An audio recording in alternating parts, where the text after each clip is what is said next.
Hello. Welcome to the world. I'm Well, Jeff. hello, world. I'm Steve. Oh man. Have you are you ready for Quantum Mania, Steve? Uh, I've I'm still got to finish the Wakanda Forever, uh, and I'll probably wait for Quantum Mania 2 to get to streaming. I won't be running to the theater. Jeez, why don't you support artists, Steve? I don't know. I've been kind of like wearing thin on, I guess, the overexposure of Marvel stuff, maybe, and it's not as juicy as it feels anymore. You know what I mean? Yeah, It's less spectacular of an event. it's a lifestyle now. Yeah. It's just an excuse to go to the movies, in my opinion. Like I miss Yeah, going to the movies for every major thing. It's like, I can't even. Yeah, I'm trying to think of the last thing I went to the movies for, and it might have been Thor. oh, the new Thor? Yeah, It wasn't that long ago. for the love, the Rock, love it. What was it? For the love of It's something. called Love and Thunder is the name of Love it. and Thunder. There you For the go. love of thunder. All right. Yeah, this is a There Saints you go. podcast. For the love of grind. Ah. We're just kind of letting people find us. As always, we're gonna get into this in a minute here. It's a Thursday episode again, so we're gonna close out with a live mailbag in the final segment. So if you have any comments and questions, get them in wherever you are watching, which actually has to be YouTube because we're only putting this over YouTube. So put the comments in there, and we will get to them in the last segment. But yeah, we've obviously got a good bit of QB drama to get to today, so we'll get to that. A little bit. Yeah, yeah, yeah. What's and we're not even really close to even dealing with draft stuff yet. And yeah, just you want to talk about quantum mania? We got QB mania, and we just Yeah, dealt we with got free agency to deal with before draft stuff. So getting rid of a head coach icon mania. yes, we did deal with Yeah. that. It doesn't all have to be mania, but this was definitely mania. Um, but all right, yeah. So Steve, whenever you're ready to get us rolling here, feel free. We are inside Black and Gold. Steve Geller along with Jeff Nowak, heading into the last week of the 2022 NFL season. Super Bowl Sunday upon us, and we got a lot of the Black and Gold buzz. At least Jeff is about quarterbacking, and it's interesting to see folks' reaction right now to what the Saints could bring in with a guy like Derek Carr. I feel like it's really been a mixed bag of people who have been in favor or against this deal. Yeah. We're gonna get into a lot about Derek Carr. I also want to recap kind of what the latest is.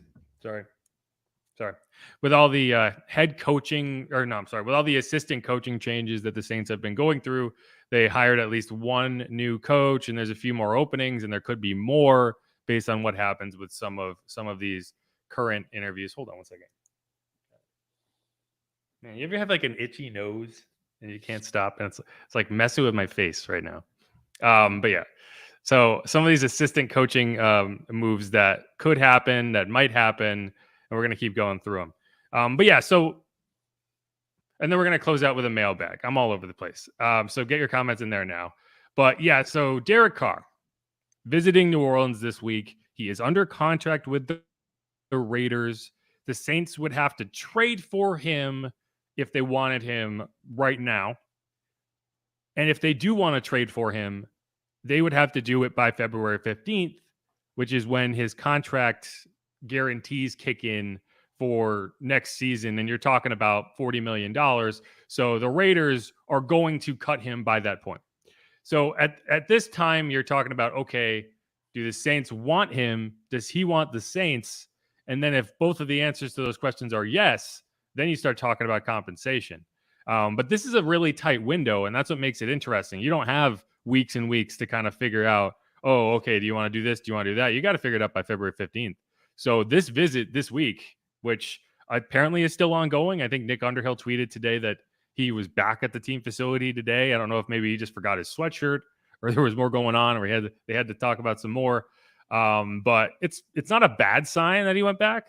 It could mean nothing. No, definitely, I would say a huge positive, because you always hear never let him leave, or you know what I mean? So staying that extra amount of time is always a positive. I would think that he's still interested in what you're having to say.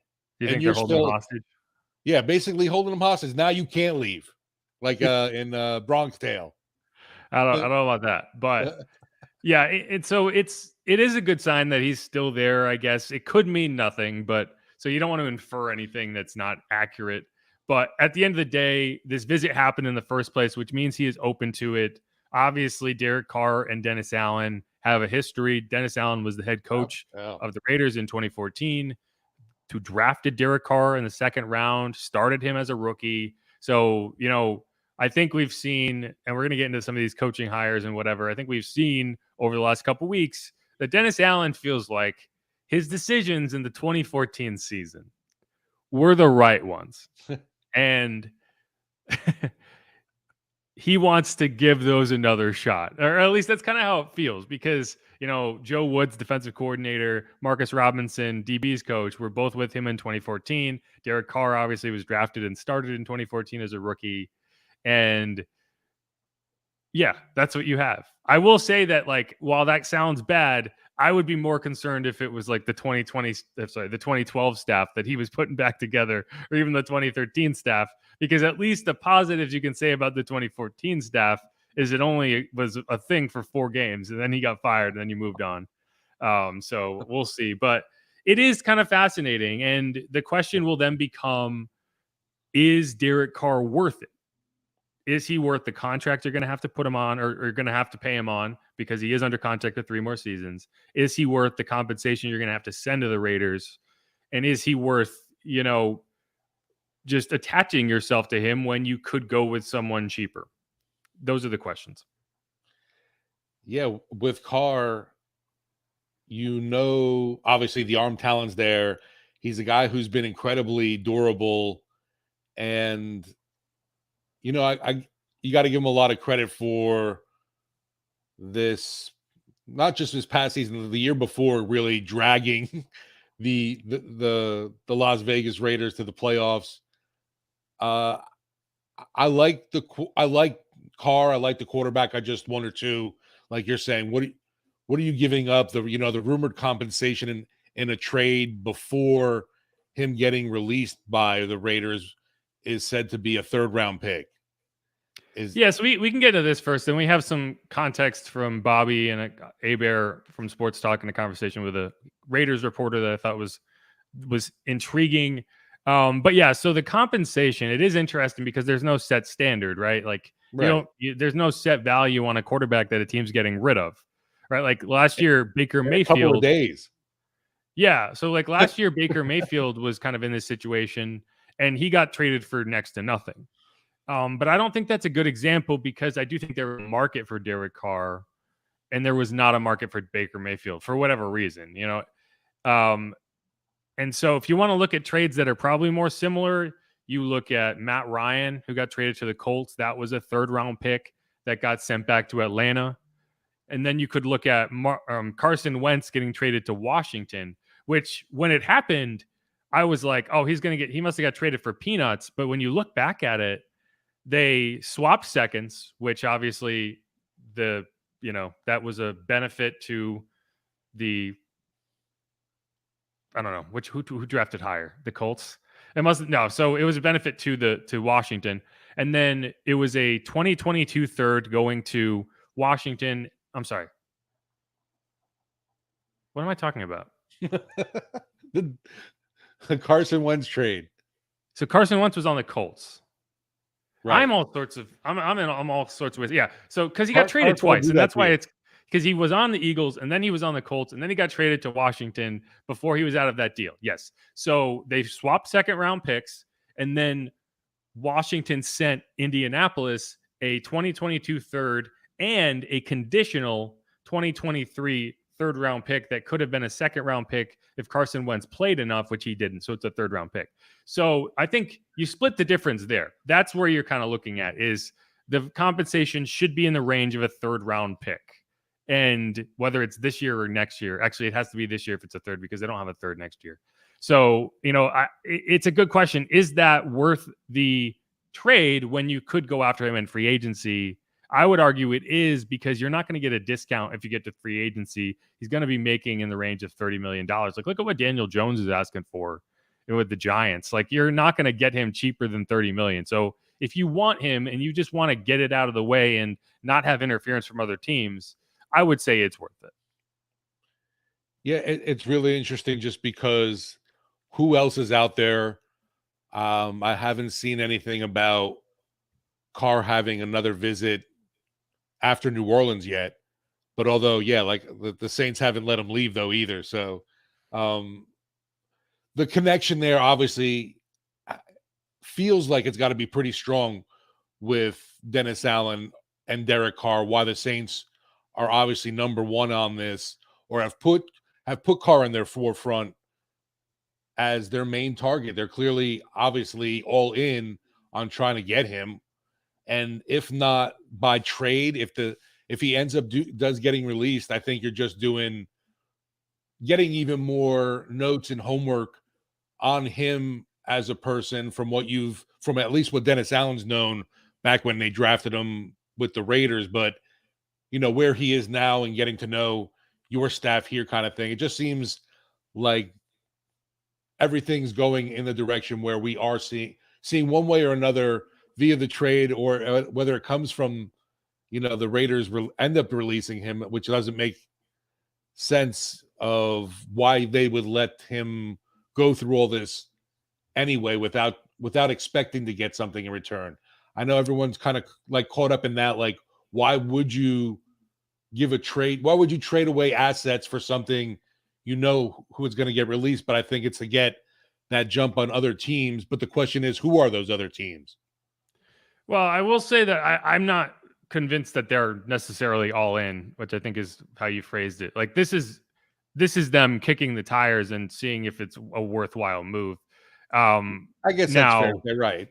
Yeah, I mean, like, yes, they brought him in, which means they are interested in the first place. And I think in order to talk to him at all, you would have had to, just like Sean Payton with the Saints, right? You would have had kind of tentatively agree with the Raiders that you're willing to send compensation if you do opt to go this way. And so that's what this conversation, this interview kind of process was about.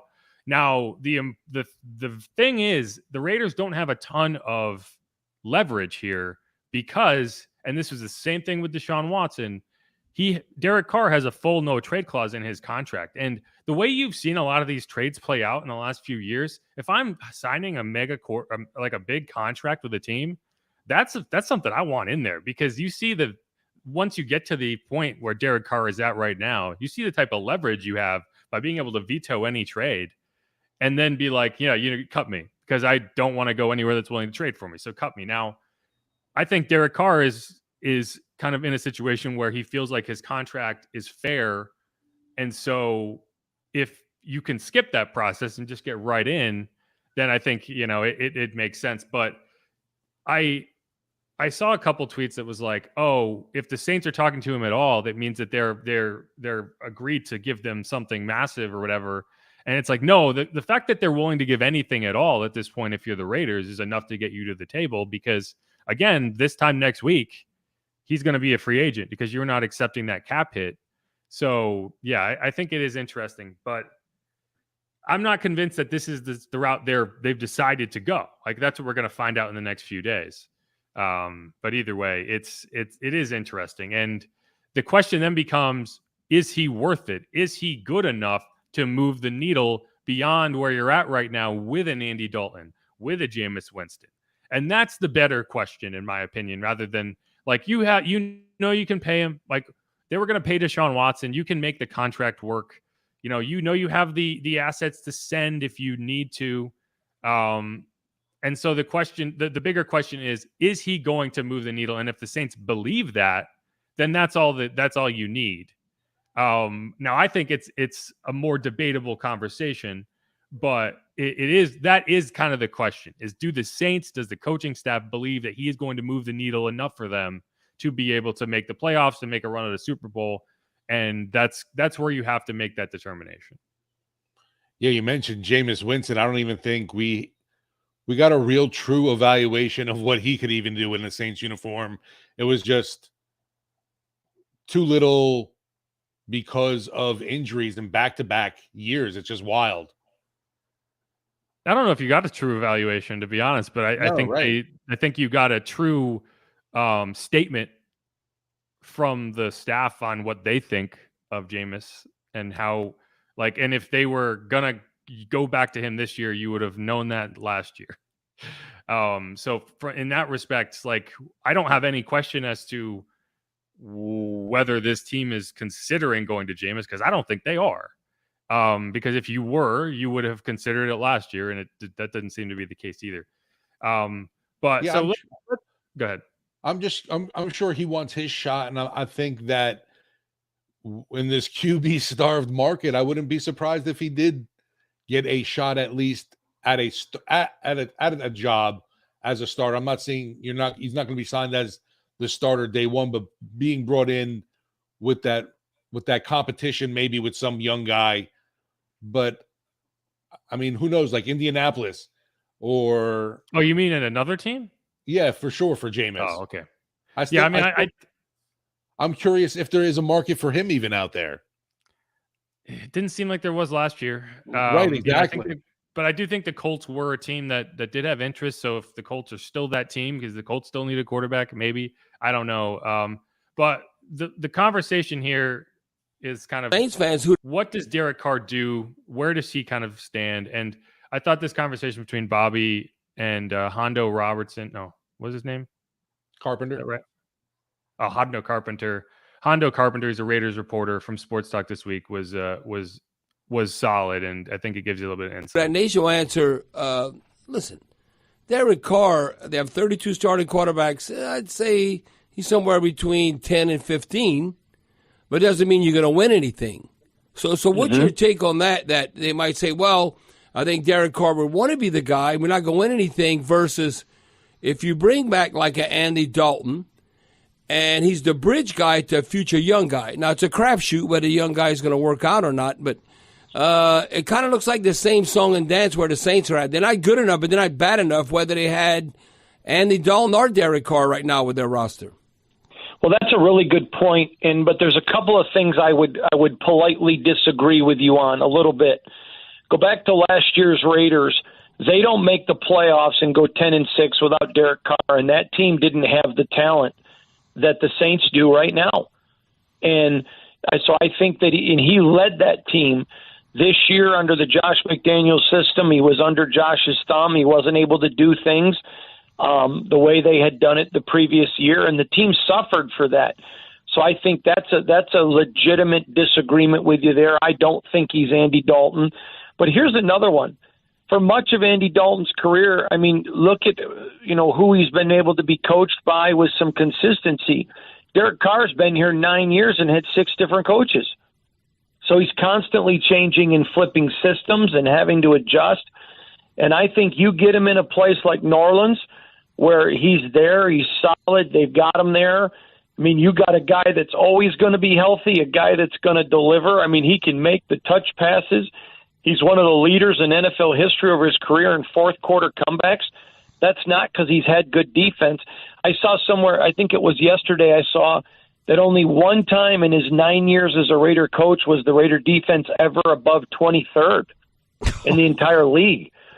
So you're dealing with a guy that, yes, he's the NFL leader during his career in fourth quarter comebacks. It's because he's never had a defense. And again, he's going to come in, he's going to devour it. I think people are missing him and Dennis Allen have a tremendous relationship, so Dennis knows his character. Yeah, but they didn't win nothing, Hondo, with the Raiders. Dennis right. Allen, come on, that's what fans are going to say. Oh, yeah, because and also too was Derek's rookie season. Yeah, exactly. Yep. No, but I'm saying they've maintained a relationship. So I was on another show earlier today, and they go, well, why does that even matter? He doesn't know anybody. Well, Bobby, you were coached by a lot of people that maybe didn't coach you a long time, but you kept relationship with. And I think Dennis Allen is able to go to the organization and say, listen, if you don't want him or you do want him, that's your decision. But here's what I know about his work ethic. Here's what I know about what he's going to do to help other players. And I think when you look at the Saints objectively, and I can be, because I don't cover them, I just watch them from a distance. Obviously, you guys know from my previous interviews, got a ton of family in New Orleans, but watching them, if there's one thing I think's been missing when you lose a Drew Brees and then you lose a Sean Payton, is you didn't see a guy last year who was putting his arms around people and coaching on the field. I thought that was, I watched probably 8 or 9 of your games, and there were times I was thinking, man, they need a field general. They need that guy.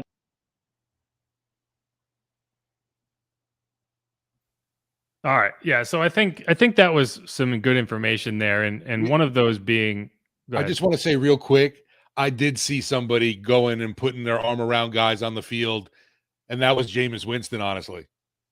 Oh, yeah. Sure. I don't know.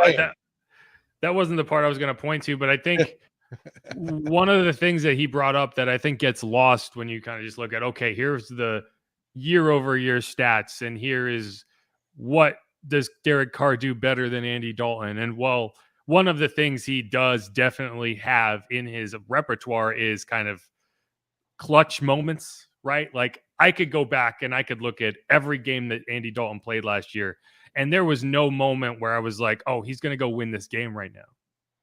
Right? You were trying to maintain with Andy. You were trying to get a lead and then let the defense take it. And in some instances, you just need the quarterback to go win a game. Right? And that was not what I expected out of Andy Dalton at any point last season. And so, like, if you're trying to sell me on Derek Carr, that's probably where you're going to do it, is look at some of these clutch performances he's had. Look at some of the shootouts he's had against Pat Mahomes in his career. And I think that's where you can probably find a bit of an edge. You look this year too. Who did he have to throw to besides Devontae Adams? He had a situation where what's that? It's a pretty good option. Oh, absolutely. And they had a great hookup together, but with Waller being hurt, Renfro, they definitely struggled. I know that defense is just abysmal. I'd be excited to have Derek Carr go from silver and black to black and gold. I think he'd be obviously an upgrade over what we saw this past year with Andy Dalton. The question is, I know it comes down to the financials, the money, obviously. And to me, you have to get into that tier, that different tier, where I think that yes, Derek Carr is a better option to go to than an Andy Dalton. And if you want to compete and be that number one team in the NFC South this coming year, I think with a guy like Carr leading the way, you obviously ascend to that talked about number one option. At least it's at least perceived, just because you're bringing him in. I think in that division, you're already the favorite to take it already next year's season. Yeah. See, the only thing I'll disagree with is I don't think the price tag is really a determining factor in this conversation as far as the Saints are concerned. Now, even obviously, with the money crap that they're dealing with. No, it's gonna. The question is whether you see him being good enough to just to be your next quarterback. That guy. If he is that, then you're going to find a way to make that money work, and you can do it. The question is not that's not going to be what determines this situation. They're not going to be like, well, we think Andy is okay and we can pay this much versus he is okay plus 80%, but it's only worth 10 million, not 20. That's not how you make decisions at quarterback. And if they were making a decision on that logic, that's a poor way to go about it. Because the question is he the quarterback? Is he the guy or is he not? I feel the same way about the draft, right? Like you can go draft a project, but if you're trying to get a starting quarterback in the NFL, you're going to pay it either way, right? Like I'm tired of seeing a team try to take discounts at quarterback. Like you're going to go pay a quarterback, and the question is whether he is or not. The other options out there, I mean, I'm sure too. You look at the free agent quarterback market is not very sexy.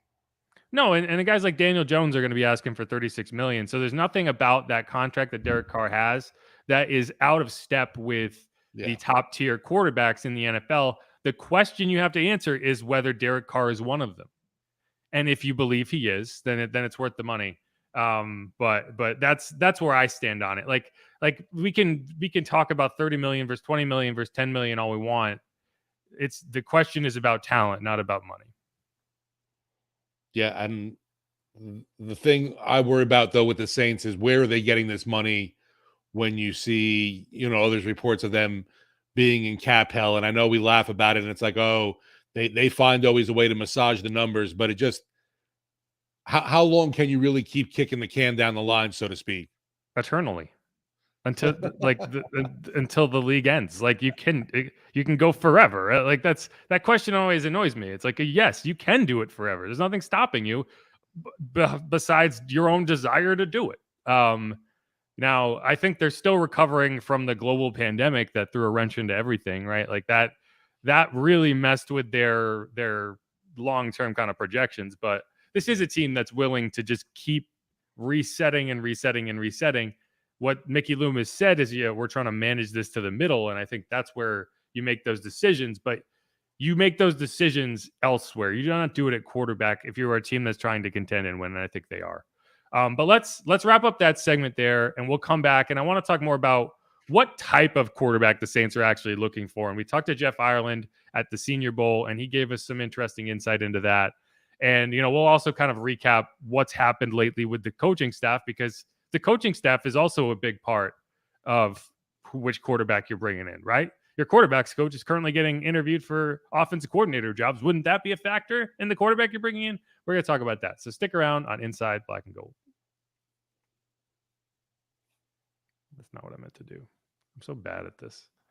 I have that all set up, and then I just forget to press the button.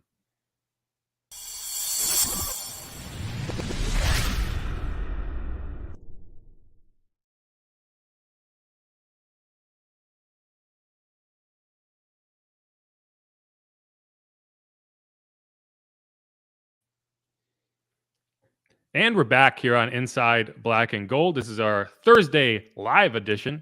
So if I forget to edit out any of these stumbles, and you're listening to this on a podcast, I apologize. I haven't had a lot of coffee today.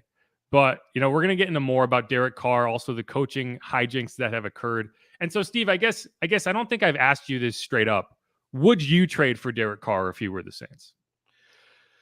The option of a third round pick would have to be knocked down a few pegs for me, because knowing that in not even a week, this guy's going to be released by you because you're not paying that $40 million that's going to be guaranteed.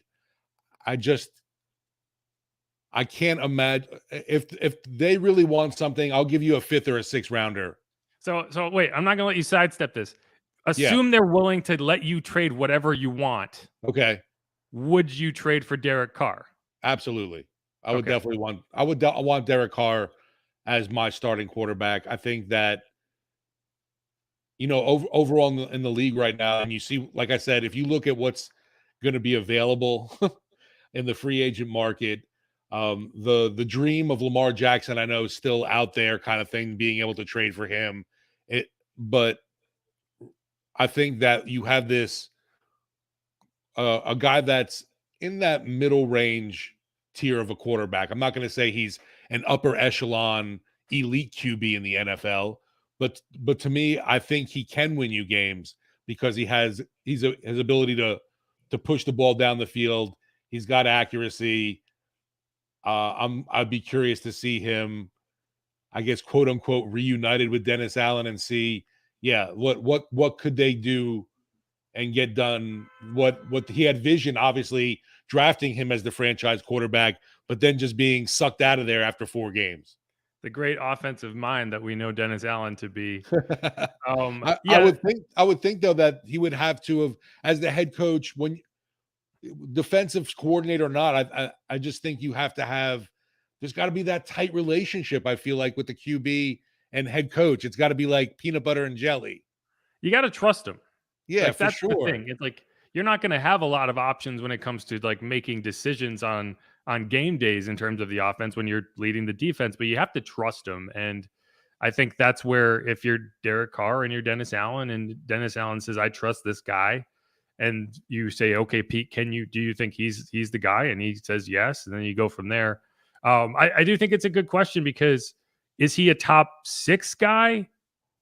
Probably not. Is he a top 10 guy? Yes. And I guess the question is, do you need to be a top 6 guy to win? Or can you win as a top 10 quarterback with the right pieces in the right system? I think that's the question that you have to figure out. Because it's like, and then you could say, do the right pieces in the right system turn a 10 into a 3? It's a Miami too. Yeah. Anyway, that's an inside joke that no one's gonna get. But we'll move on. If we have time at the end, maybe I'll get into it. But yeah, so I think that's where you kind of have to figure it out, because I think one of the things that annoys me about a lot of the criticism of decisions around quarterbacks and signings and draft picks is this idea that there is a right choice and a wrong choice. And in reality, there are dozens and dozens of potentially right choices and dozens of potentially wrong choices. It's just, okay, what's the best option for me right now? And how can I maximize this right now? And that's why, when we talked to Jeff Ireland at the Senior Bowl, we asked him kind of what traits he looks for in quarterbacks. And I thought his answer was interesting, because if you kind of base his answer against the reality of what has happened with the Saints his entire tenure, it doesn't seem to line up. Quarterbacking is one of those positions where it's an all-in evaluation. It's not just me as the college director. It's not just the coach as a head coach. It's all in. We're looking for a very consistent evaluation on the quarterback position. We have to all be in on that particular evaluation and say, hey, yeah, we all want this guy. So whether he's a running quarterback, a dual threat quarterback. I mean, ideally, if you're asking me directly, I like the dual threat quarterbacks, but they got to be able to throw when they're hurt. So when they can't move their legs, they got to be able to throw. But I do like the dual threats guys. Have you ever looked at a Saints quarterback room and been like amazed at all the dual threat guys not named Taysom Hill? Like that's the interesting thing to me about those comments is, so your college scouting director really likes dual threat quarterbacks, but this is a team that has always seemed to end up with statuesque quarterbacks on game day. Now you're not going to argue with Drew Brees, right? But you are going to look at the last 2 years and say, well, why haven't we prioritized dual threat quarterbacks if our scouting director is saying that dual threat quarterbacks are the way to go? I think that's interesting, and it does kind of show you the disconnect between the scouting department and like, what do I think I can win with on game day? Who was the Ohio State quarterback they kept picking up and letting go? JT Barrett. Yeah, there you go. dual threat dream. Signed and cut like 26 times in 1 year. No, you don't think of Jameis, obviously, Teddy Bridgewater as these, I wouldn't call them dual threats. Like, they can move. They're not slow, or, well, I take that back. Jameis is a little slow. But like they can run.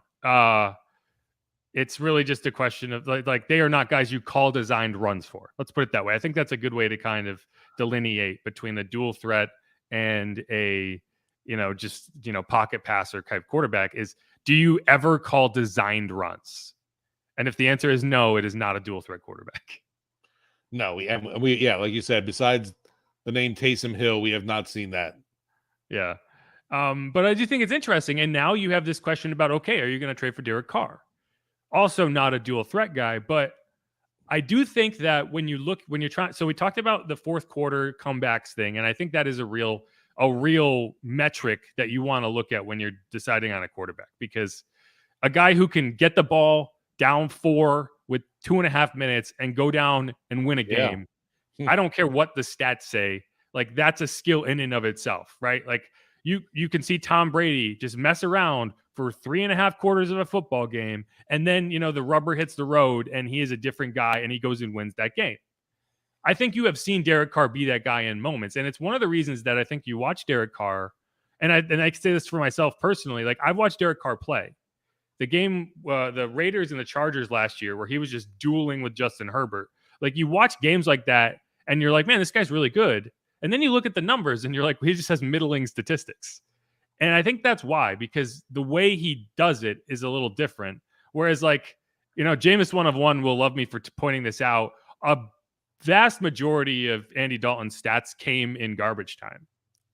And, like, it's hard to just look at the numbers and delineate, okay, when did this game actually matter? What were these stats accumulated when you were within 3 points, when you were extending a lead, or were they accumulated when you were down 2 touchdowns in Arizona? Because that's where a lot of Andy Dalton's best game was, in Arizona, when a majority of that game they were down 2+ scores and had already thrown 2 pick sixes. Like, that's a big chunk of Andy Dalton's stats from this year. And I know that because he won me a fantasy matchup that week. So that's one part of it. The other part of it that I think people are taking for granted is, while Derek Carr's athleticism might not be something you think about right off the bat, compared to Andy Dalton, he might as well be an Olympic sprinter. Like, he's not a guy who's going to run for a ton of yards, but he's going to extend plays athletically and give you a chance to succeed on plays that don't work perfectly from a blocking perspective. And that is something the Saints did not have this past season. If the blocking didn't hold up, you were shot. And I think that's something that you can look at and say, yes, Derek Carr does give you a bit more from an athletic profile perspective to kind of make that determination. Am I crazy to think that, oh my goodness, okay, you get Derek Carr, quarterback, the possibility is there still of retaining Michael Thomas? I mean, I know we saw this restructured contract, and a lot of speculation was to be that it was him being on the way out kind of deal. But just to think of now, in dreamland here, picturing Derek Carr throwing to Michael Thomas, Chris Olave, and then you have also a guy like Rashid Shaheed with Alvin Kamara, hopefully for some games this season, and Taysom Hill. Just the offense around him. It's pretty exciting to think about. I think, at least, heading in as a week 1 offense. From a contract perspective, I would say no, and the reason being. Thomas? Yes. And the reason being is, like, while I say in the past segment, like, you can make the money work with Andy Dalton, with Derek Carr, it will make things more complicated. And bringing back Michael Thomas with his contract the way it is right now would just not work. Yeah. Like, you're going to have to find ways to create money. And that would be a way, like, the reason his contract is structured the way it is because he's gonna, you're gonna let him go. And, like, he reduced his salary down to $1 million, and in doing that, like, he put a poison pill in there, which is like another $30 million bonus if he's on the contract, if he's on the team next year. So I don't think that's gonna happen. Now, maybe you can come to terms and, like, bring him back on a different deal, but I don't know. Like, he would have to really want to play with Derek Carr, I think, and really be motivated to make that happen. And maybe he is, but I don't necessarily see that. Just to kind of double down on this athletic profile thing, and granted, and I appreciate that he's 31 years old now, right? Derek Carr is, and his combine numbers do not reflect his athleticism currently. Like, he's dealt with some injuries, and that's slowed him down a little bit. But, like, I would imagine that when I say that, people are looking at me with, like, I have two heads with, like, he was never that athletic, and, like, you're wrong. Because if you go back to the combine, this dude ran a 4.69 40. That's fast.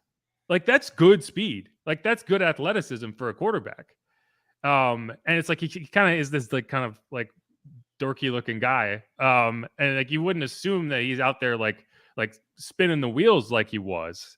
But, like, for example, I went through and I looked up the 40 times of all the NFL quarterbacks, or at least the majority of them that I could find. Not everyone ran the 40. But 4.69, there was only 1, 2, 3, 4, 5, 6, 7 current quarterbacks that ran faster than him. Current starting quarterbacks that ran faster than him at their combine, right? The fastest was Russell Wilson, Jalen Hurts, Geno Smith.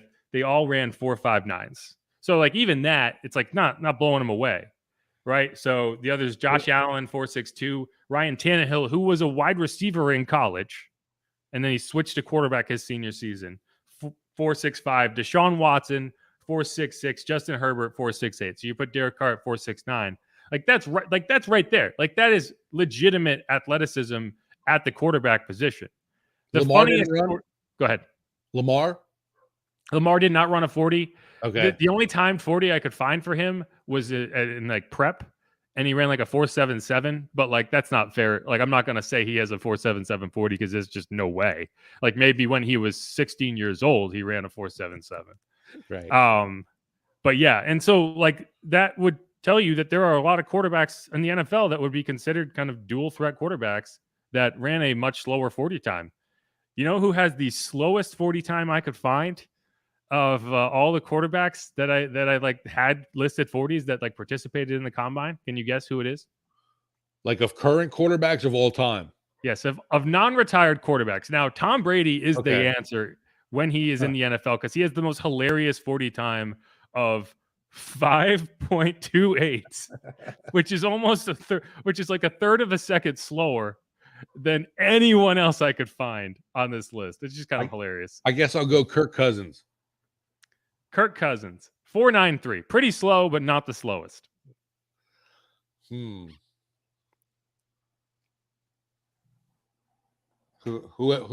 beats him? Jameis Winston. No. Yeah, which surprised me. Like I don't think of Jameis Winston as kind of a slow guy because he does move pretty well, but he has the slowest 40 of anyone that I found currently that, you know, and it's not really fair because there are backups that, you know, probably ran slower times. I don't know. I looked him up because he's on the Saints and he's just kind of an outlier on this list. But he ran a 4.97, which is really slow. And honestly, it's telling of how good he was in college and how enamored everyone was with his skill set that like they just looked past like a 5-second 40. Like Tom Brady went in the 6th round. Like he had a 5.28, but he went in the 6th round. Jameis was number 1 overall. So I think that tells you just how good he was in college. I was going to say, yeah, and it doesn't mean he's not a good quarterback. And obviously, too, you know, he was such a skilled pitcher in college as well. It's pretty amazing that, you know, you wouldn't think he'd register higher in the speed category as with his feet when obviously his home plate his in a arms game. are doing good. He stole home plate in a game when he was at Florida State. And maybe he just had a bad day. I don't know. Maybe he didn't get good sleep. The second slowest on this list. Can you guess who it is? It's tied with Kirk Cousins. What's that? It's tied with Kirk Cousins. Tied with Cousins. Started 14 games last season. I was going to say Tannehill. No, Andy Dalton, 4.93. So that's what's funny to me is Jeff Ireland is out there saying, I want dual threat quarterbacks. I like dual threat quarterbacks. And the Saints last year employed 2 of the slowest quarterbacks in the NFL. That's the last and then thing we Taysom had. Hill. Right. Yeah. And Taysom Hill ran a 4.4. Taysom Hill is not a quarterback. Like he ran like he and Justin Fields ran 4.4. And so like that's not a dual threat quarterback. That's a running back. But I do think it's interesting. And like guys, Derek Carr ran a faster 40 than. What was Ian Book's 40? He had a fast 40. I think it was like 4.59. Let's see. I look it up. Good old Ian Book. I remember tweeting about it. Yeah, he ran a 4.59. Okay. Yeah. So guys, Derek Carr ran a faster 40 than. So Jeff Ireland was all in on Ian Book right there. Yeah. So Derek Carr ran a 4.8 or 4.69. So Brock Purdy 4.84. Okay. Jones, who I would classify as a dual threat quarterback easily. 4.81. So that's significantly slower. Matt Stafford, slow guy, 4.81. Pat Mahomes 4.8. Dak Prescott 4.79. Aaron Rodgers 4.75. Kenny Pickett 4.73. I just thought it was interesting. And like when you look at, and I think to me, that is one of the elements that is kind of an intangible that you can't really measure when you're watching a guy play where he's able to create when nothing is there, where he's able to create when things break down. And he might not be the best in the NFL at it, right? He might be the worst of the quarterbacks that you can trust to make guys miss. But he is on that list. And I had someone say this to me, and I think it's telling, or I think it's an accurate way to look at it is the 12th best quarterback in the NFL doesn't sound like a great thing until you don't have a top 12 quarterback, and then it's like the stuff you dream about. And I think that's what Derek Carr is. I think he's a top 12 quarterback. Is he number 12? Maybe, but he's a top 12 guy. And so that's kind of where I'm at with it. And it's like, if you have a top third quarterback in the NFL, that's probably worth quarterback money, and that's what you're paying. And that's kind of just where I am with it. And that's kind of the research I've done over the last couple of days. I'm trying to decide whether this is actually worth the deal. And I think I've landed on the side of like, I think he does enough that it would make sense for the Saints to bring him in if they can. Yeah, what's amazing to me though is how many people that I've been hearing, even with WWL, like Bobby, Mike, that the Saints, making this move may not be the best thing because they don't feel like the team's that one piece away from getting back to a championship. And like I said, to me though, bringing at least Carr in right now, as of right now, you would be the favorite in the NFC South. And obviously you win the NFC South, you get a ticket to the big show, the big dance, whatever you want to call it. And that ticket is for that chance at the Lombardi. So you are quote unquote a contender then. Right. You gotta get there to win. Right. And so that's got to be the first step. I think it's interesting. Bobby is just an Andy Dalton lifer. He's always going to be on the Andy Dalton train. So you got to take that for what it is. And he brings up good points. I mean, it's a good question. It's like, are you really going to spend $30 million on a guy if he's not going to raise your level significantly enough to be a Super Bowl contender? And that's the question you have to answer. I've said this like 5 times already, but it's like, if your answer on that is yes, he does, and that's where you go. Now, fans might not agree with that, right? And that's where we kind of get into there are levels of right and wrong decisions. But I do think that the coaching staff, and like there's still questions around the coaching staff that you have on this roster, is going to be a big determining factor if over the next like week or so. Like, I guess a question too is like, would you rather have a Jimmy Garoppolo? Would you rather have a Baker Mayfield? You're not going to, whoever you do happen to land in the draft, if you do go quarterback, you can't think that they're going to be your starter week 1. And you would think there's going to have to be that learning curve, obviously. So there's going to be the quote unquote bridge quarterback, which we've talked about. Now, if you expect to go that route, I understand them bringing back Andy Dalton over going this route. If you're going Derek Carr, this is no bridge guy. I see, but like you can, the issue I have, and people keep saying bridge, is like you can only call it a bridge if the guy on the other side of the bridge is like a sure thing. Like Andy Dalton was a bridge to Justin Fields, right? Like you knew that it was going to be Justin Fields' job eventually. It was just a question of how long it took. Well, we've been waiting for Trey Lance. Yeah. Well, right. And so Trey Lance is hurt, but he was going to be that guy, and it was always going to be that guy, right? Like there was no question over whether it was ever going to be that guy. You could draft Hendon Hooker, and he's a project. So you're not sure whether in 2 years he's going to be ready to start. And you don't have a draft pick high enough to go get a guy that you can for sure say there's some, like it has to be worth building a bridge too. And you're not gonna just kind of tank 2 years in the process and hope. But I do think it's a good question, and I think that Derek Carr could be a bridge guy. And it's like, okay, you have 3 years. That's a bridge. Like, I mean, that's a successful bridge, and it gives you time to go draft a guy and maybe develop him. And then by the time Derek Carr's contract is done, then okay, maybe you draft Hendon Hooker, and then he's ready, right? Like Alex Smith is the best example I can think of. Yeah.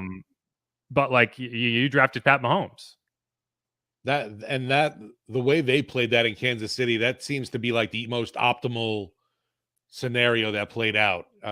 Even better than, I guess you would say, the transfer from Favre going into the Aaron Rodgers era, just because it was a lot smoother. Yeah, that got awkward. Yeah, right. But the issue was so the difference being Alex Smith was always going to be gone. It was just a question of when. Brett Favre was kind of playing this: am I going to retire? Am I not going to retire? Game. It's what the same thing Drew did, and it makes it more complicated because your timeline is not set. Right, like Alex Smith was never that guy where you're like, oh, if he comes back, we have to take him back. It's like, no, he's go trade him. He's gonna head up on Washington. But yeah, and so yeah, I mean, I'm kind of waffling here, but I'm just not convinced that if you're gonna take a quarterback at number 40, he's a force. Like you would have to take a quarterback at 40 if you trade a 3rd round pick. And then it's like, okay, you're going to take a guy in the 4th round, and then you're going to pretend that he's for sure going to be your quarterback in 2 years. Like that doesn't add up to me. No. If you're truly investing in that position, you would think it would be an early round pick, obviously. Yeah, maybe. Yeah, or you're taking someone at 29, right? But if you're trading for Derek Carr and then taking a quarterback at 29, it would really feel like a tough use of your assets. And you would have a hard time convincing me you are maximizing your assets. For sure. When we know that there's so many other things that need to be addressed from, tight end, offensive line. I actually think the offensive line is in decent shape. You just need interior linemen, but yeah, there's things you could definitely shore up. Know that pick 29 when it comes on the clock and the offensive lineman comes off the board, that fans are just going to be pissed as usual. Everyone's going to lose their minds. All right, but since I promised it, other things that need to be addressed. So just go through the coaching staff right now and how it's kind of shaped up and like who's been interviewed, what's still available, right? So on the offensive side of the ball, Pete Carmichael, obviously offensive coordinator. Doug Marrone is the offensive line coach. Joel Thomas is the running backs coach. Cody Burns is the wide receivers coach. Those guys are all back. Nothing changed there. You might be able to argue that they should have at one or more positions, but hey, I digress. The other coaches, Ronald Curry, QBs, that is the biggest domino question mark, in my opinion, right now. Because if he gets hired by the Bucs, if he gets hired by the Broncos, I don't know what you do at quarterbacks coach, and you definitely just lost a very valuable asset in your room. And that was always my biggest criticism of keeping Pete Carmichael at the offensive coordinator role is Ronald Curry, I think, deserves a chance to lead an offense. And by keeping Pete Carmichael, you're probably going to lose Ronald Curry.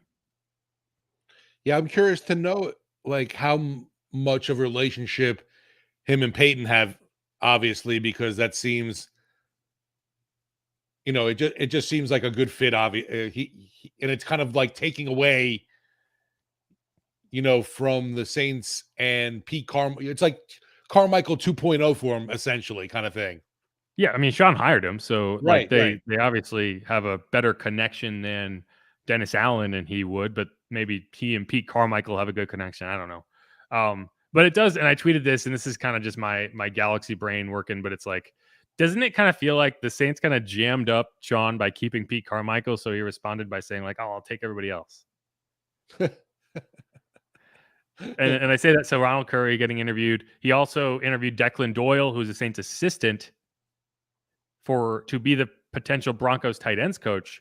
And that's significant to me because the Saints, one of the positions they have open is tight ends coach and run game coordinator after firing Dan Rochar. So Declan Doyle also went out and coached tight ends at the Senior Bowl, and the Saints kind of decided what they were going to nominate him for. So it would seem to me that the Saints are kind of grooming him to be the tight ends coach. And I wonder if what's happening now, and you've kind of had this kind of freeze in terms of hearing about it, is he's kind of deciding whether he wants to be with the Saints or the Broncos. And it might be, definitely a case then with, Peyton and the Broncos coming after him, trying to entice, kind of pushes that promotion to get done with the Saints. So Sean helping him make more money. Yeah, maybe it was all a ruse that he cooked up with Sean to leverage. Yeah, I need this raise. Please help me out. Yeah, Coach. give me more money. I don't know about that, but so a couple others. Kevin Petrie, who's an assistant, he's been there for 5 years. Sean offered him a job. He turned it down. He's staying with the Saints, so that's a good thing for the Saints. Then DJ Williams, Bob Bicknell is still around. The other question is, so Zach Strief reportedly went, he's going to go to the Broncos to be the OL coach. Jeff Duncan of NOLA.com says it's not a done deal. I don't know. Kind of sounds like it is. But the question beyond that would be, do you fill that job at all? I would guess they do. And if you look at the team's website, Zach's picture's not there. Oh, is it not? Dun, dun, dun. So, yeah. So I think that tells you all you need to know. Right, exactly. They also took Corey Robinson right. Corey Robinson off of the defensive side, and he Yes. let his contract expire. So they're not waiting around; they're taking pictures off. So I think that's a pretty good indicator that Strief is gone. Shifting over to the defense, obviously Dennis Allen's the head coach, and he's de facto defensive coordinator, if you will. Like he's going to be the top dog on the defense. But then under him, Joe Woods, we talked a lot about him. Don't need to go any more on that. Then Michael Hodges is still there at linebacker. Sterling Moore, Jordan Traylor, and Peter Giunta are still the assistants. And then the news from this past few weeks, is Todd Grantham was hired as what we assume is the defensive line coach. And then Marcus Robertson, who was the Cardinals defensive backs coach and was also the assistant defensive backs coach with the Raiders in 2014 under Joe Woods, has reportedly been hired, one would assume, to be the secondary coach for the Saints. So that kind of shores up all of that, except for, do you hire an assistant defensive backs coach, which I would guess you don't, because you now have a secondary guy in Joe Woods and a secondary coach in Marcus Robertson. That kind of probably fills that need. So we're the New Orleans Raiders. Yep. The New Orleans 2014 Raiders. If the Saints end up landing Derek Carr, that's really emphasizes that too. Yeah. But yes, right. Another guy. So realistically speaking, the biggest position you're still looking at is tight ends coach and run game coordinator. Now, that doesn't have to be the same guy. You could have Joel Thomas be the run game coordinator, right? Since he's the running backs coach, for example. So I think that's where you're looking at, is maybe Declan steps in there. But otherwise, I think your coaching staff is pretty much set. So at least that's one hurdle cleared, and you're just kind of waiting to see what happens with RC. Yeah, and it's really been a wild start to the offseason. And like I said, technically, we're not really even into the quote-unquote offseason of things. Nope. But now we can start talking about how much we hate those coaches as opposed to who they are. So that's always nice. But yeah, let's wrap up that segment, and we'll have a mailbag coming back. There's a lot of comments in there, so this is going to be a more extended break than normal, so I can go through and kind of highlight the ones to bring back. So stick around. We will be back. This is Inside Black and Gold. All right, I'm going to hit the bathroom. Enjoy it.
Oh, that ended, and I'm still not done. There were a lot of comments in here. People have a lot of thoughts about Derek Carr.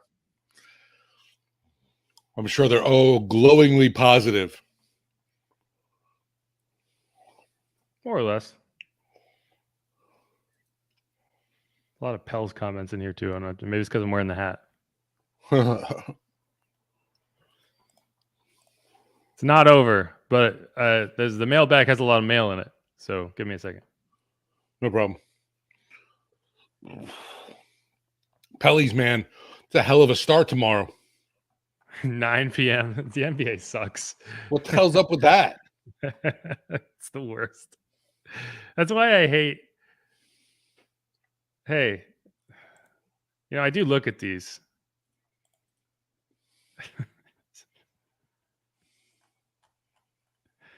Louise is mean to me. Yeah, that's why I hate the NBA playoffs when the Pelicans are in it, because they're in the West. They start at like 9:30 every night. That's miserable. Like, Jesus. Like, that is not when I want to start watching a basketball game. It's when I want to end watching a basketball game. Yeah, then I realized when I start tweeting about it, though, too, I sound like just a cranky old man. Well, it's just like I go to bed, man. I'm old, man. I like to sleep.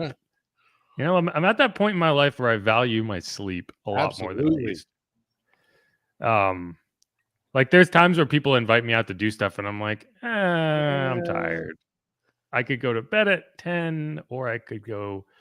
Like, I literally am making that decision right now. I just had a friend text me and saying he's going to be on this side of the lake, and we should go get a drink or something. I'm like, but then I won't be able to go to bed at 10, and then I'll wake up tomorrow, and I won't be fresh. Yeah, I'm the worst. You'll come in for the show all glazed over, hungover, battered down. Oh yeah, that is also worth mentioning. So we're hosting Sports Talk basically every Friday, 4 to 8 p.m. So anyone listening here who wants to check that out. Call in. Steve, do you remember the number offhand? 504-260-1870. Here it is.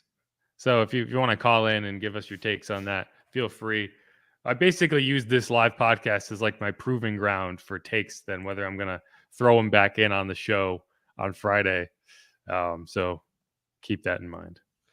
No, I love it. I mean, we get, we got started this out, obviously this season with the Saints, and now growing into doing stuff on Friday should be a lot of fun.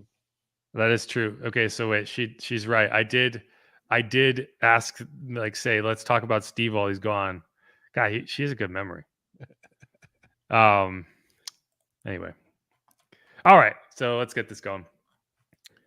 And we're back here at Inside Black and Gold. One more segment coming at you. I'm Jeff Nowak alongside Steve Geller. You can follow me on Twitter. Let me know what you think. Let me know what you want to hear about in the next few episodes, which hopefully will not include as much breaking news, but hey, they definitely will.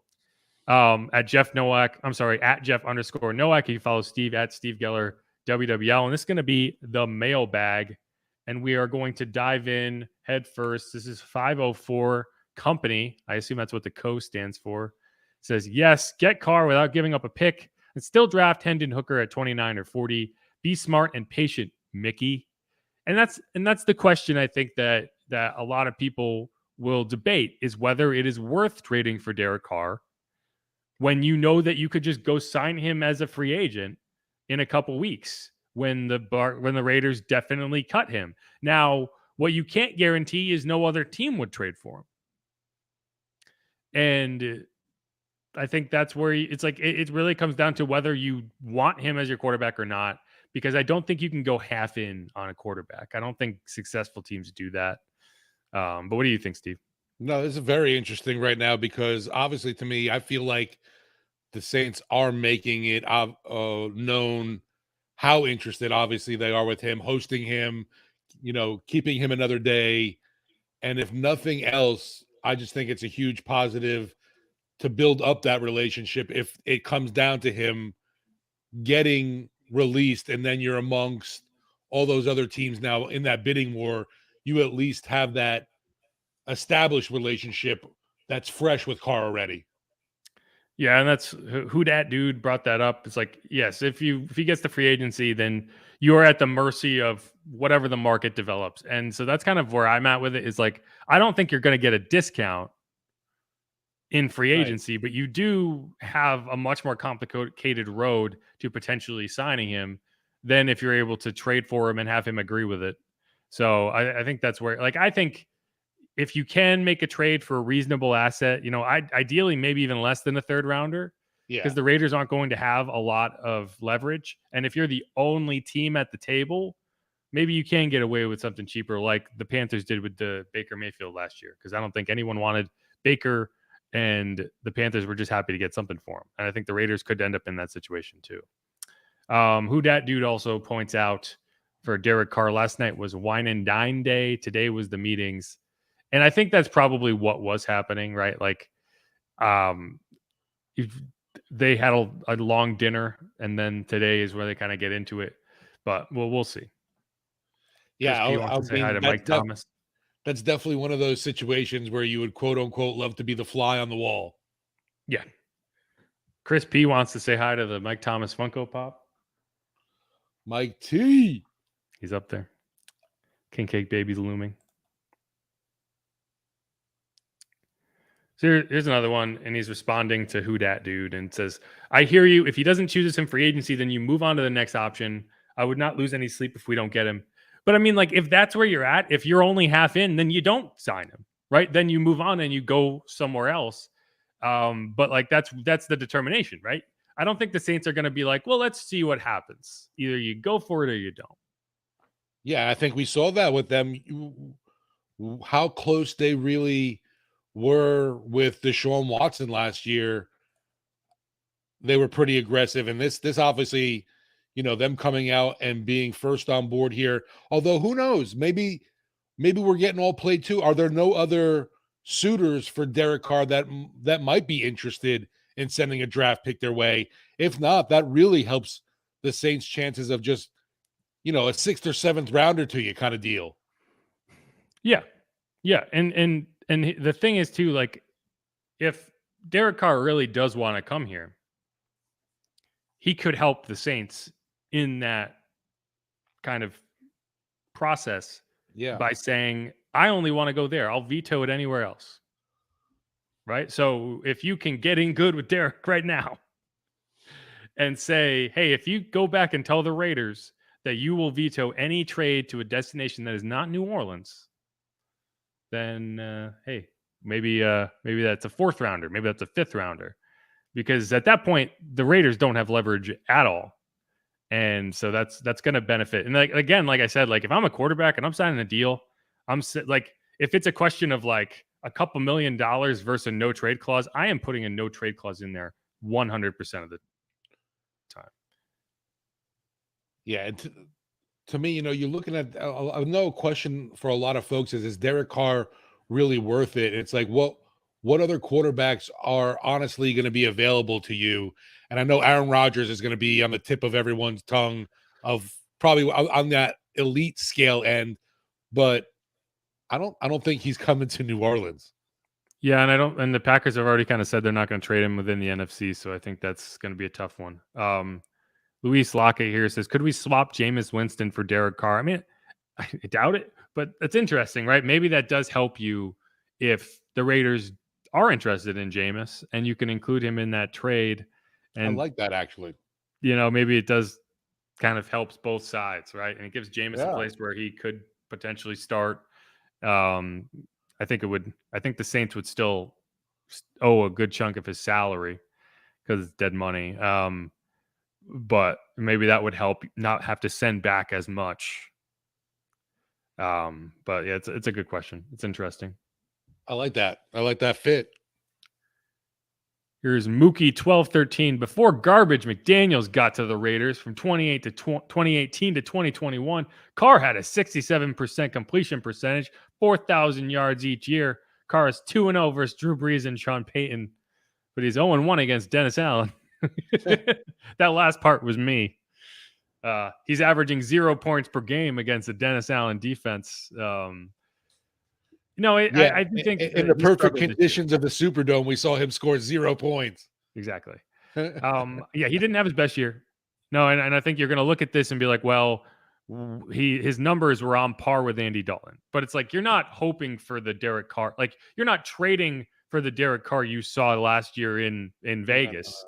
And the idea that you can get the previous version is has to be what you're going after. Because yes, he did struggle last year. The Raiders were bad last year. And so you're kind of projecting more so than just going based off straight numbers. You have to be, otherwise it wouldn't make any sense.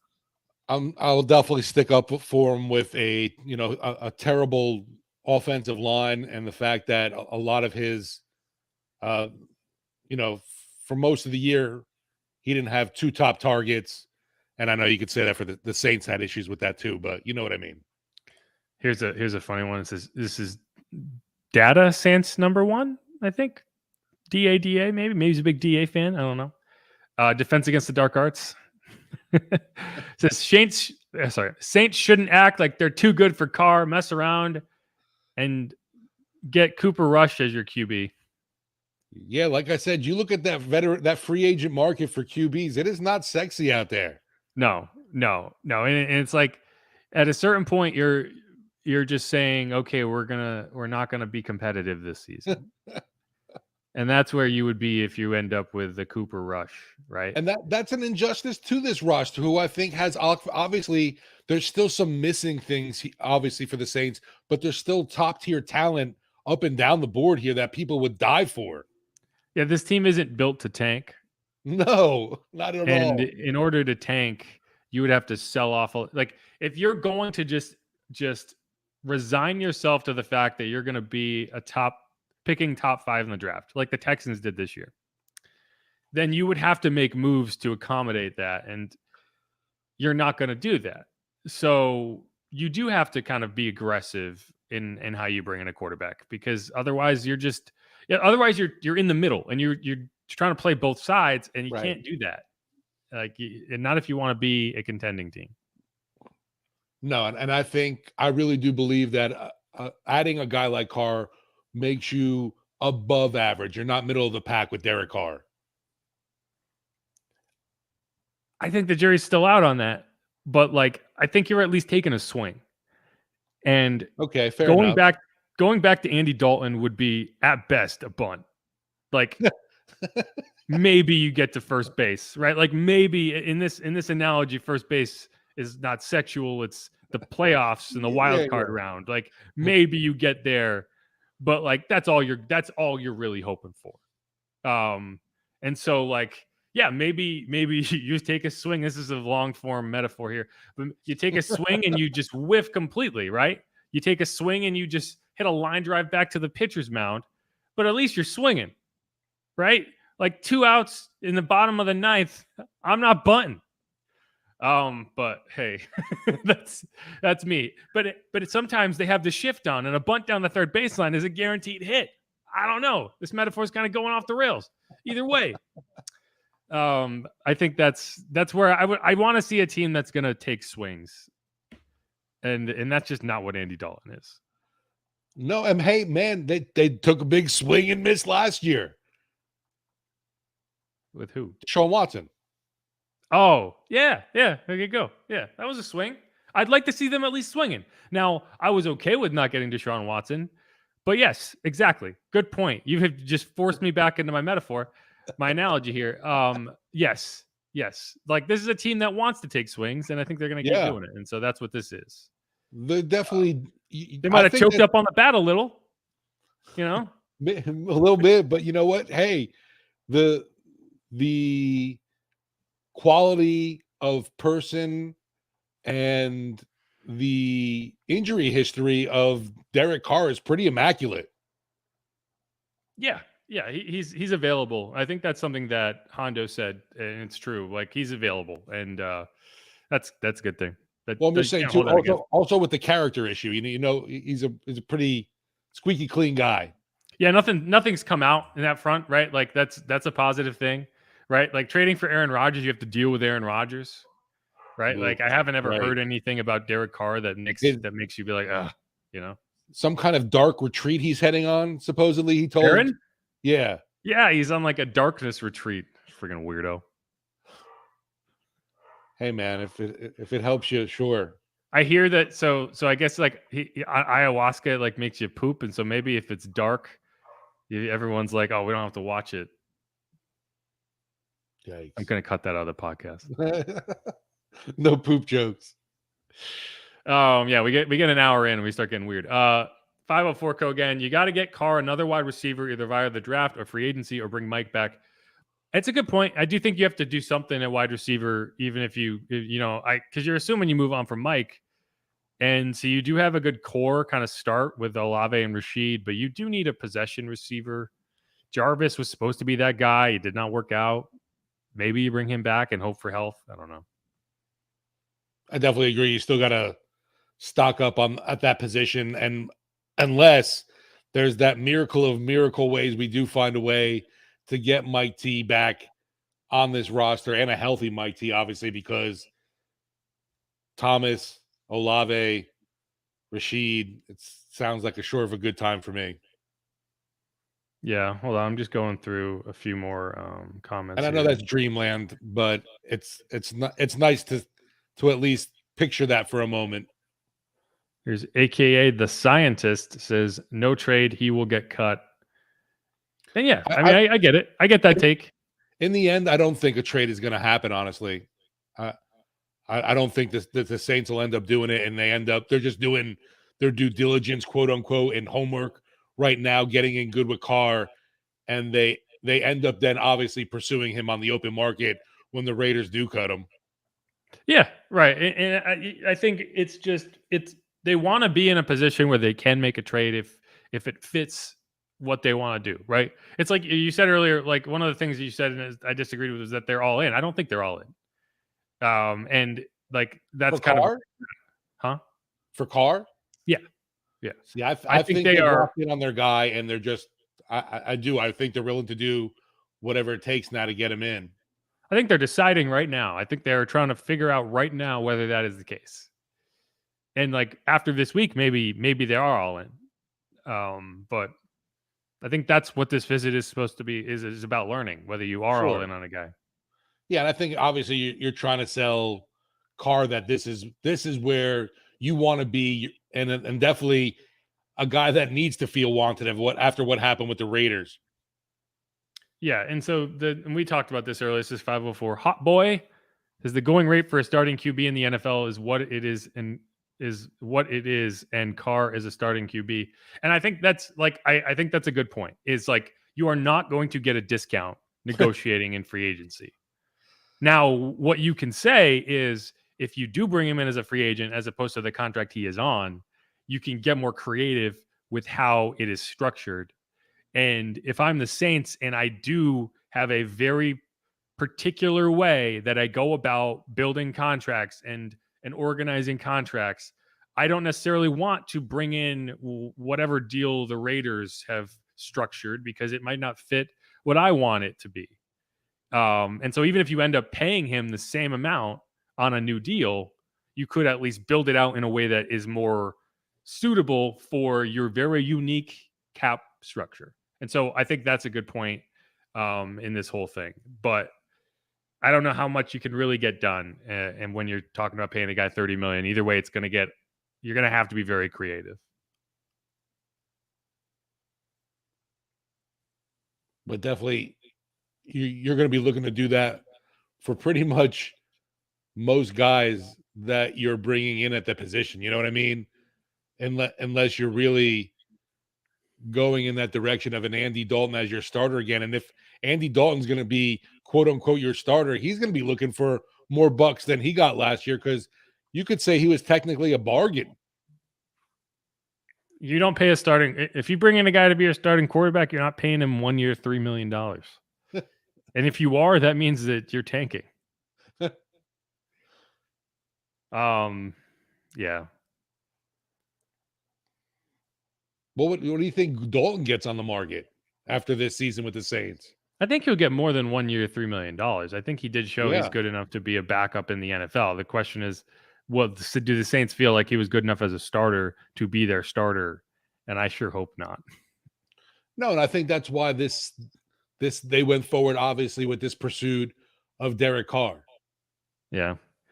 And again, like I do think that it's worth noting that bringing in Derek Carr doesn't mean you're done drafting quarterbacks. I think it actually means that you ramp up drafting quarterbacks. Like you do start really going in and evaluating guys like a Jake Haener, like a Hendon Hooker. And while those are lottery tickets at best, in my opinion, you gotta buy a ticket to have a chance to win. I get maybe lottery ticket is probably not a fair enough representation. It's more like, you're throwing darts at a board. And while the Saints don't want to be throwing darts, to some extent, when you're taking a guy in the mid rounds and you're saying this is a project and we're going to see what we have, you have to be. It is dart throwing. For me, if you're going to really do this deal for Derek Carr, that 29th pick, there ain't no way in hell I'm taking a quarterback. No, I'm not taking quarterback at 29. Unless I really, really fell in love with a guy that's a Senior Bowl. I don't know anything about what was that other guy? He's always in mock drafts. Tanner. Sheesh, I'm losing it. I know who you mean. I don't know why I can't think of it either. Tanner McKee? I think it's Tanner McKee. Right.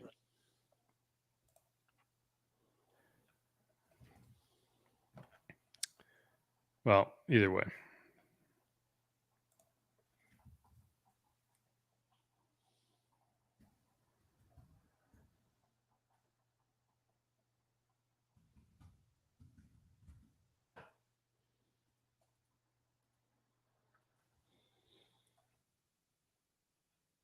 Man, I can't even find him. Let's see.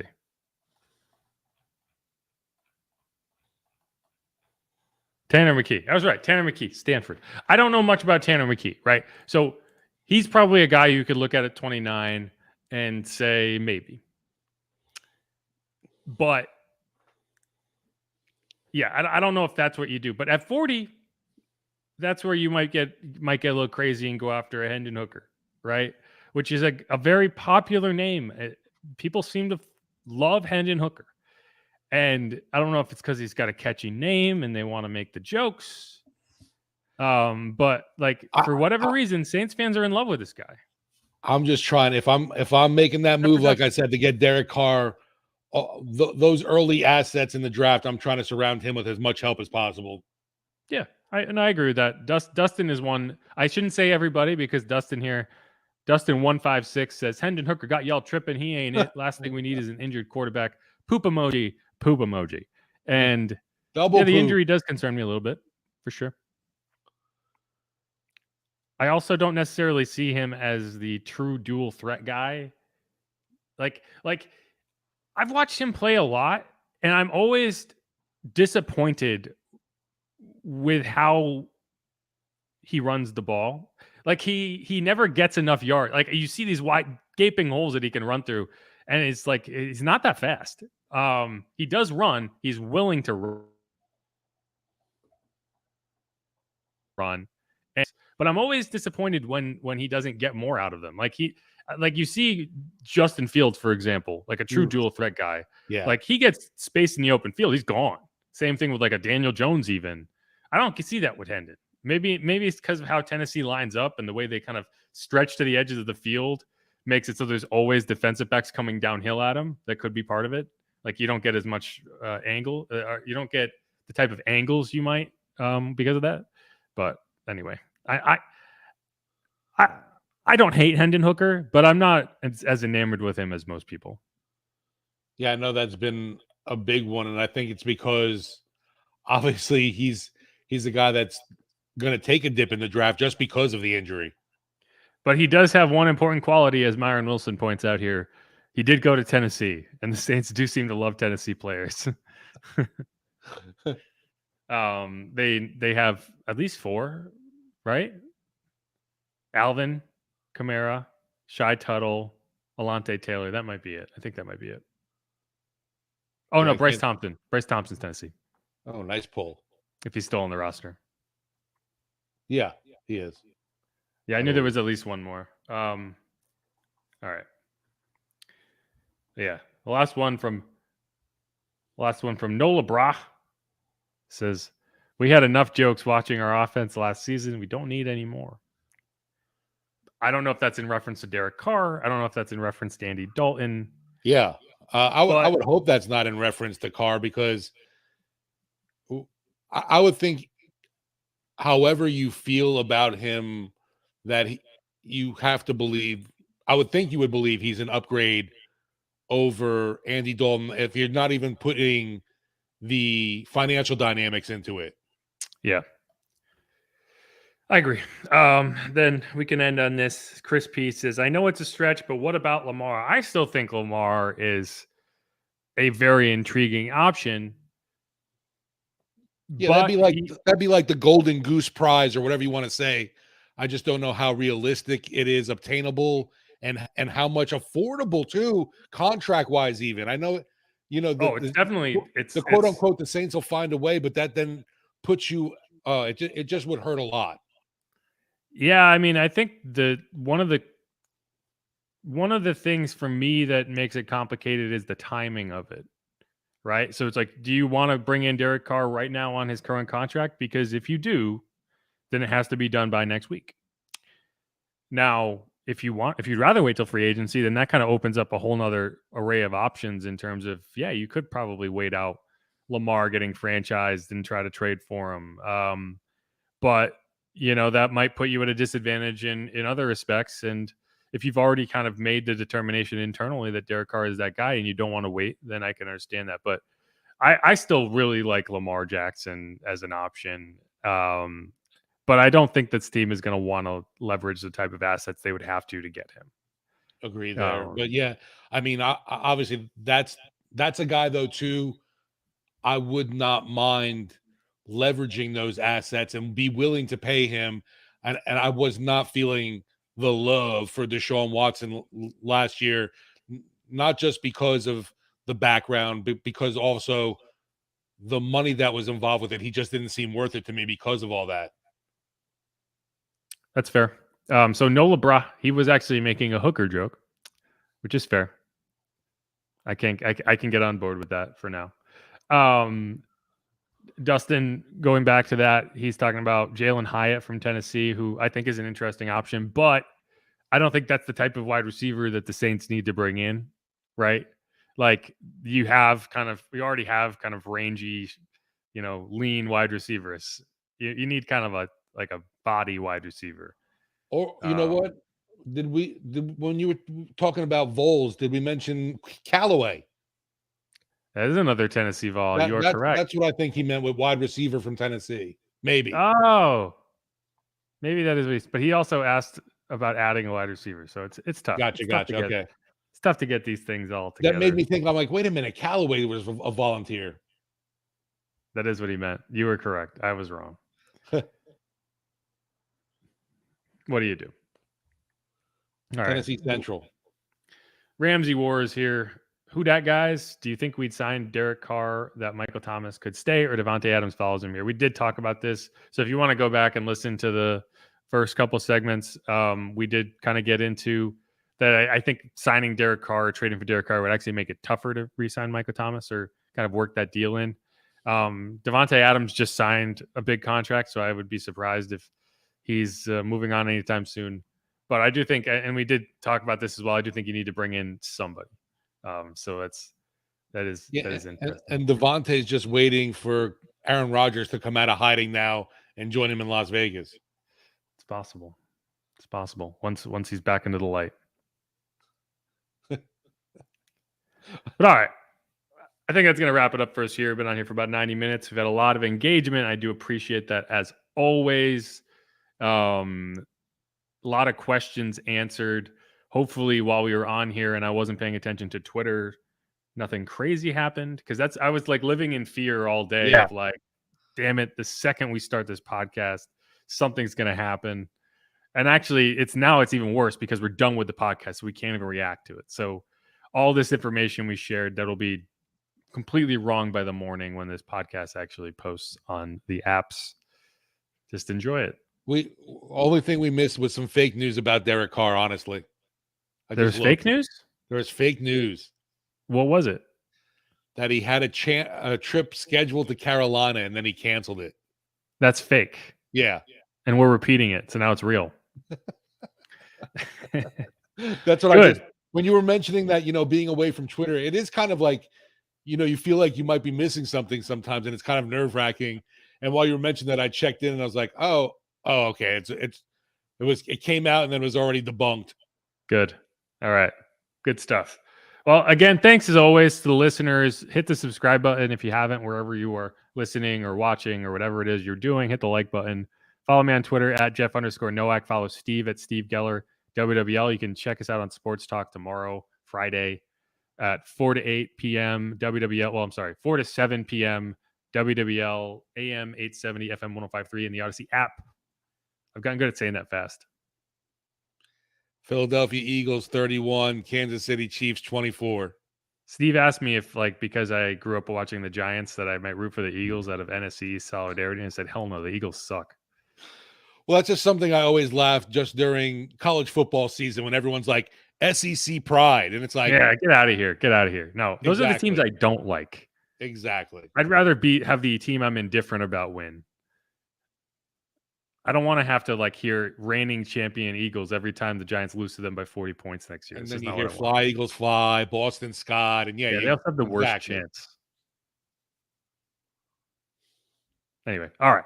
That's it. This is Inside Black and Gold. Thanks, everyone, for coming in and hanging out as always. Peace. Derek Carr, we're coming for you.